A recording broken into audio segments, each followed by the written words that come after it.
भाजपा प्रदेश अध्यक्ष विष्णुदत्त शर्मा के निर्देशानुसार आज घटिया तहसील मुख्यालय पर ग्रामीण जिलाध्यक्ष बहादुर सिंह बोरमुंडला के नेतृत्व में कार्यकर्ताओं के साथ पूर्व मुख्यमंत्री का पुतला दहन किया गया।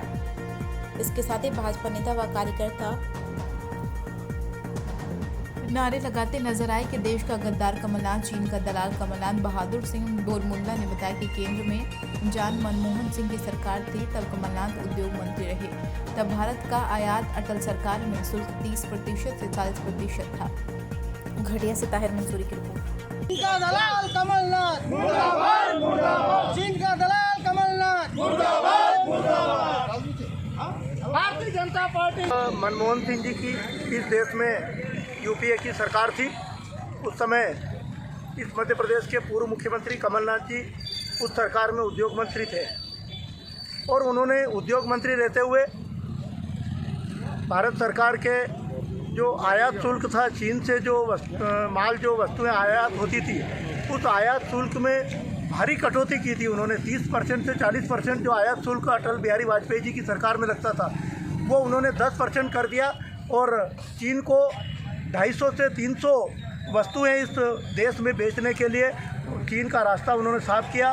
और निश्चित रूप से आयात शुल्क घटाने से चीन ने पूरे व्यापार के ऊपर, पूरे बिजनेस के ऊपर, यहाँ तक कि गाँव में छोटे छोटे उद्योग होते हैं, चाहे छोटे छोटे कारखाने होते हैं, चाहे कपड़े बनाने के हो, चाहे लकड़ी बनाने के हो, चाहे मिट्टी के बर्तन बनाने के कारखाने हो, इन सब पर अगर कुठाराघात किया, निश्चित रूप से सारे धंधे गरीबों के जो अपने हाथों से जो चीज़ें बनाते थे वो सब चौपट कर दिए और चीन को लाभ पहुंचाने का काम किया। निश्चित रूप से ये कमलनाथ जी ने मनमोहन सिंह जी की सरकार में सोनिया गांधी जी और राहुल गांधी जी को खुश करने के लिए, चूँकि उनका चीन के प्रति काफ़ी लगाव रहा है, उनको खुश करने के लिए ये इतना बड़ा निर्णय लिया, जिससे निश्चित रूप से देश के खजाने पे भी बहुत बड़ा नुकसान हुआ। और साथ ही साथ इस चीन को सभी वस्तुएं पूरे देश में बेचने के लिए निश्चित रूप से एक जगह मिली और आज भारत में सारे उत्पाद जो होते थे, भारत में सभी जो वस्तुएं बनती थी, वो धीरे धीरे सारे निर्माण बंद हो गए। सारे कारखाने, कल पूर्व छोटे छोटे गाँव में कारखाने थे, वो सब बंद हो गए।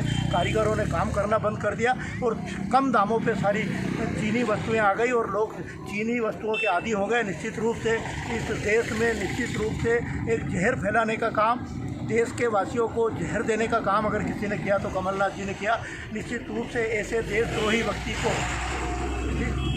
प्रथम चरण में भारतीय जनता पार्टी मध्य प्रदेश ने यह तय किया है, हमारे माननीय प्रदेश के अध्यक्ष वी.डी. शर्मा जी और सुभाष भगत जी ने तय किया कि आज 28 तारीख को 12 बजे पूरे मध्य प्रदेश के सभी मंडल मुख्यालय पे तत्कालीन उद्योग मंत्री कमलनाथ जी का पुतला दहन कर विरोध दर्ज कराएं।